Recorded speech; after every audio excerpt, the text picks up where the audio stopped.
I just can't believe that the textbook industry hasn't been overthrown like every other video, music, the movie industry.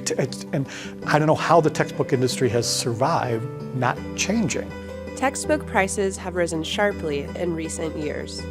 One study found that 65% of students decided not to purchase a textbook because of the high cost. One way to address this issue is through the adoption of open educational resources. One of the things that's presented itself recently are these open educational resources, which are more like a traditional textbook in many ways, in that they're edited, compiled, they follow a traditional production kind of model and a publishing model, but they're made available more broadly. They're outside of a standard publishing production environment. So faculty started to, maybe with educational backgrounds, started to say, well, maybe the textbook is not the right vehicle. I can come up with other materials to replace the textbook that are maybe a little more interactive or specific to a learning style than necessarily a textbook. Producing my own book allows me to go beyond the scope of a single book.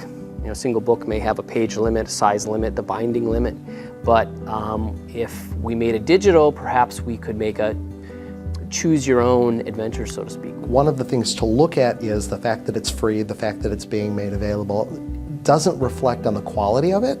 It reflects an alternative model for how that work gets created. Teaching courses on free and open source software, I've realized that the textbooks, a lot of the major textbooks are actually 4th or 5th edition textbooks, which are very good, but they have material that has become outdated. You may find that there are 2 or 3 resources that fit your needs, and you can pull them together where you would never ask the students, hopefully, to buy 2 textbooks. So it allows you to be a little bit more